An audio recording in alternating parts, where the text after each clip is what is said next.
Hi, my name is Spencer, and today I'll be reacting to Star Trek Prodigy Season 2, Episode 4. The last episode had me very intrigued for what's next, very anxious, I guess you could say. Also, the Vulcan character that I was confused about, or that I was questioning who played her. It was apparently played by the same actress who plays Amethyst in Steven Universe, so that's cool. That's where I recognize the voice. But also, the character's name is Maj'El or something like that. I went back and to see what the pronunciation was, and I think that's what it was. But I can only assume that that's a reference to the great Maj'El, which I just think is wonderful. So I just thought I'd bring that up. Anyways, they've changed the timeline, and now we don't know what's going to happen to Gwyn, nor I guess whatever anyone else who happened upon the protostar in the Delta Quadrant, like Rok and Murph. At least I think it would affect them personally. I don't know. It seems like it would make sense if it would affect them, because if Chakotay did return to the past in the protostar, then, well, they wouldn't have been on Tars Lamora. They wouldn't have found the protostar and come to the Alpha Quadrant. So you would think that Rok and Murph, you would think that they wouldn't be there anymore. And you would also think that maybe Janeway wouldn't be at this wormhole because Chakotay wasn't trapped in the past anymore. I don't know. Maybe they're unaffected because they're in proximity to the wormhole. I would accept that as an explanation, but I don't know if they're going to try to explain it. I mean, if that's even a thing. So I guess I'll find out. I mean, beyond that, I don't really know what to expect. I'm excited to see what happens. But before I get into this episode, don't forget to like this video if you like it. And if you have anything to say about this episode or the previous episodes, please put it in the comments. Also, if you're not currently subscribed but you like this kind of content, I would appreciate it if you would consider subscribing. It really helps me to stay motivated to get these videos out and helps the channel to grow, so thank you. I don't think I have anything else to say before getting into this episode, so I will go ahead and do that. Temporal Mechanics 101. Okay, I guess Dal is going to learn the hard way about temporal mechanics instead of having to read. That's pretty funny. Okay, so they're still in existence, or at least still in the Alpha Quadrant. I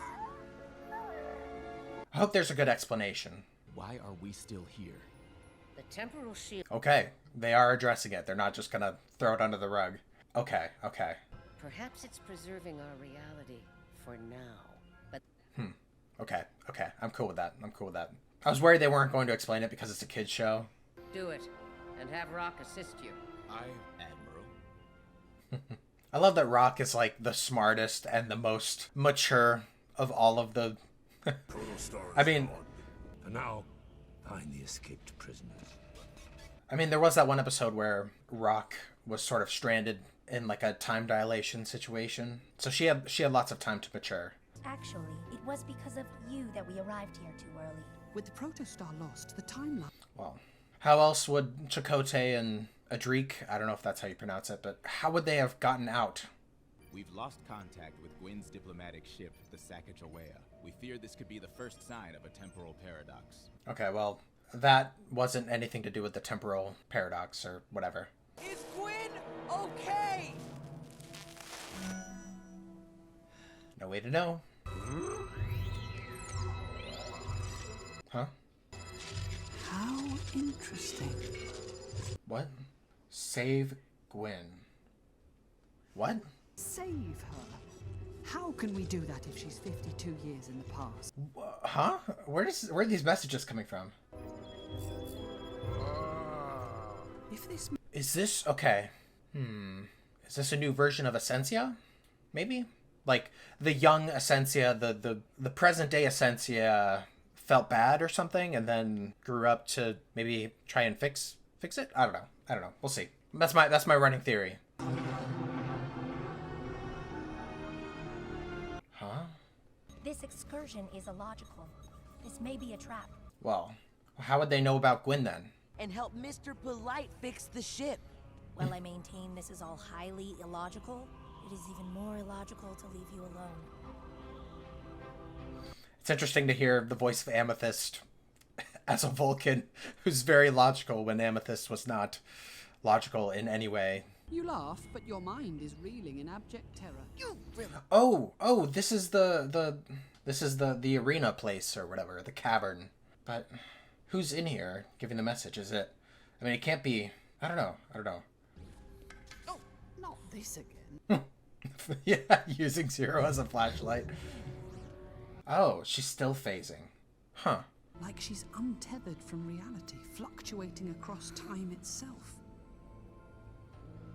I like this. This is cool. By the time they would arrive to the Delta Quadrant, it may be too late. The mess. Okay. It is in the Delta Quadrant. I wasn't sure. It's simple. We need to build a time machine. Huh. Yeah, that's simple. But, I mean, I'm down for it. It's pretty cool. Perhaps you need rest. You think I'm crazy? I mean, you're clearly sick. Was I some sort of monster? In a way. You ask. Yeah. I never said that. Some higher power. Who? Jacob has done everything by the Starfleet book and she still won't fly! What if I said it didn't need to? Just needs to go back in time. I thought he was going to say, you don't need to follow Starfleet codes. You could just do it. Like a ghost! I'd have to examine her. I'm a doctor, not an exorcist. The altered time. How many of those are they going to give him? I came across a mission log where Lieutenant Worf was able to jump between quantum timelines by generating an inverse warp field, siphoned from a temporal anomaly. They're gonna steal some energy from the wormhole to send their I don't necessarily recognize that reference. Is that from TNG, not from DS9, right? Because I watched DS9 recently, so I feel like that would be fresh. Which means, sometimes you may need to give history a little nudge. Same. In conclusion, don't screw up. What an interesting video series. Uh-oh. Well, better not bring anything back with ya. Now, perhaps we should move along. I believe we've got company. Yeah. Interesting bubble visual. Jacob did everything by the manual! Well, maybe you should get off of the manual. Is that the solution? Percussive maintenance! Well, gotta love percussive maintenance. Oh good, it is knocking them all off. Oh, except for this one.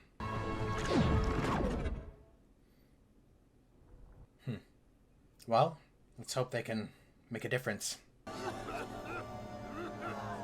Nice. Reunited. Gwyn? But how is this gonna save Gwyn?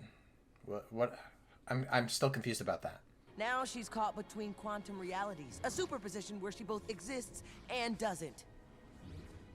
Well, he's learning. We need to get her to Voyager. How does...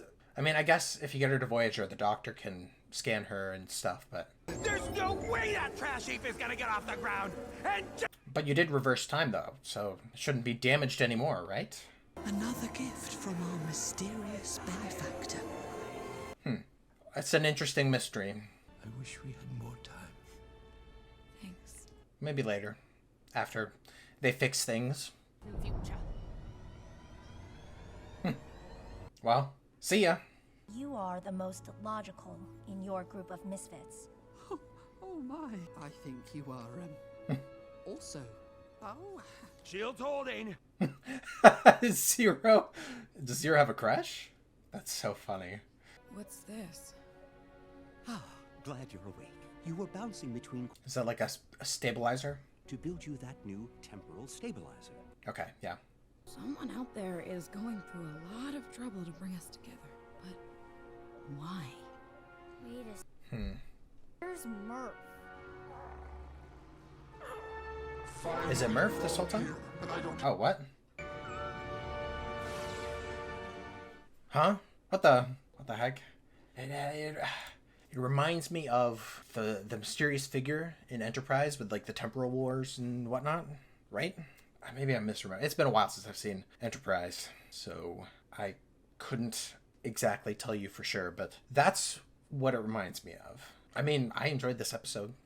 The mystery of this figure is intriguing. I'm curious where that's going to go, and if we're going to get any answers about that. But now Chakotay is lost again, lost even further, I guess, because now they have no idea where he is and no idea how to find him. That's a predicament. So does Zero have a crush on Maj'El? No, don't tell me if there's progression of that in the future, but like, I kind of like it. I'm intrigued. I know Zero wants to experience corporeal life, like feeling and that sort of thing, so it would make sense that would be sort of an extension of that. And they did explain why Janeway and Voyager and its crew were not affected by the timeline change, but I don't know, I suppose that will continue as the show continues. I don't know if that'll stop at a certain point or until they really fix the timeline. I'm glad they were able to stabilize Gwyn. I wasn't sure how they were gonna do it, but getting her back to the doctor and having him come up with some way to do it, then that works for me. I can't nitpick that.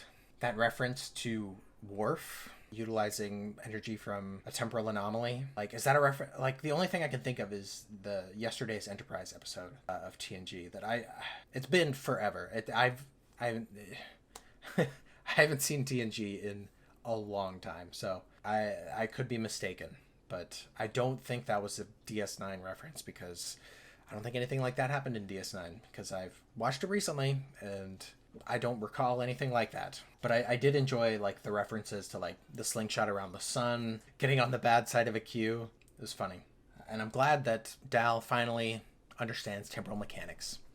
I don't know, man. The show just stays good. It's a good show. I don't know what else to say. I've enjoyed every episode so far, and if I could, I would totally binge it, but my mental health would not do well with that. So, but yeah, let me know what you guys thought about this episode in the comments.